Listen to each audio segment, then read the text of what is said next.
वक्त सबका आता है। कामिनी देवी और रेशम जी बेंच पर बैठे खुद को एक अपराधी जैसा महसूस कर रहे थे। अतीत में की गई गलतियों का पश्चाताप करने का वक्त आ गया था। चाय पियोगे आप दोनों? एक आवाज़ ने दोनों को झकझोर दिया। आवाज़ जानी पहचानी जो थी। निधि जी, आप? कामिनी देवी ने पूछा। हाँ मैं। मेरे यहाँ आश्रम में होने पर आपको अचंभा तो नहीं होना चाहिए था। मुझे आश्चर्य तो इस बात का है कि आप दोनों यहाँ कैसे? क्या आपकी बेटी ने भी आपको भी निकाल दिया या बेटे ने? निधि जी ने भरे गले और थोड़े गुस्से से कामिनी जी और रेशम जी की ओर देखा।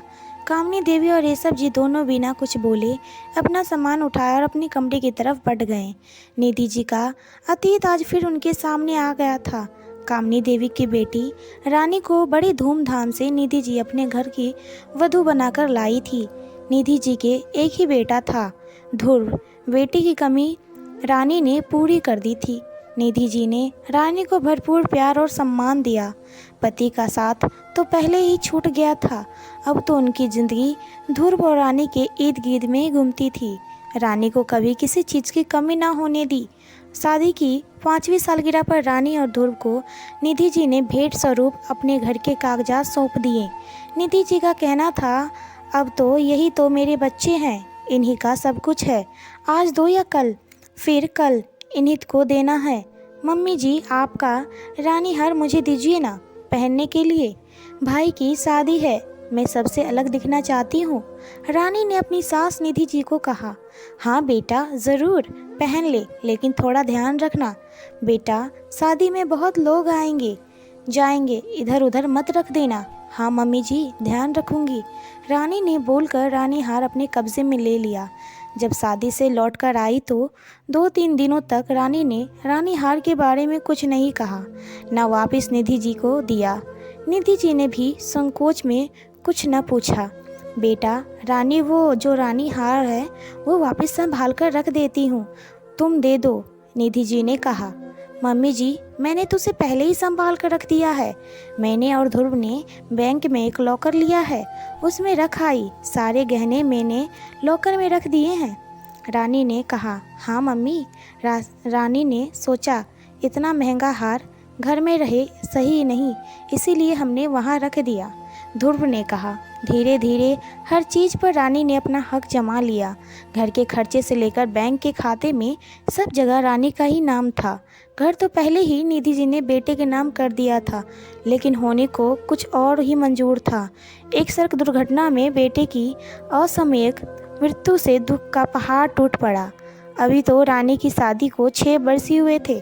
बेटे से बिछोड़ की पीड़ा और रानी की आगे ज़िंदगी को लेकर निधि जी बहुत परेशान थी। मन ही मन निधि जी ने ठान लिया था कि वो फिर से रानी की ज़िंदगी में खुशियाँ लाकर रहेंगी।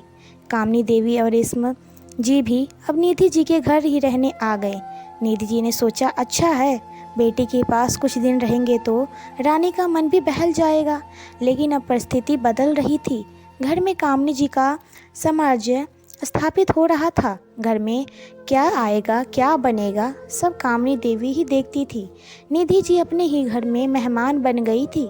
रानी, अब तुम सोचना चाहिए कि आगे क्या करना है, कामिनी देवी ने रानी को कहा। किस बारे में माँ? रानी ने जवाब दिया। अरे, घर के खर्चे कम करना चाहिए, अब कमाने वाला तो गया, रेशम जी ने कहा। भगवान की दया से ध्रुव ने सारी व्यवस्था कर दी थी। घर है, ध्रुव के बीमा के पैसे भी आ गए हैं। अब सोच रही हूँ बिजनेस में संभाल लूँ तो फिर कोई दिक्कत नहीं होगी, रानी ने कहा। हाँ सही बोल रही है तू, मैंने तो तेरे भाई भाभी को भी यहीं बुला लिया है।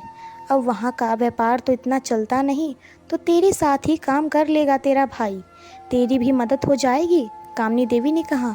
पर माँ, भाई भाभी तो यहाँ बुलाने से पहले पूछ तो लेते, यहाँ उनके घर लेना पड़ेगा, कितने खर्चे बढ़ जाएंगे भाई के, रानी ने कहा। अरे वो रह लेगा अपने साथ इस घर में, अब हमारा मन तो यही लग गया है, फिर इतना बड़ा घर है तो किराए के घर की क्या ज़रूरत है, रेशम जी ने कहा। तेरी सास का हाथ बड़ा खुला है रानी, इतनी सब्जियां मांग लेती है, फिर काम वाली को भी एडवांस दे दिया और उनके दवाई के खर्चे राम राम।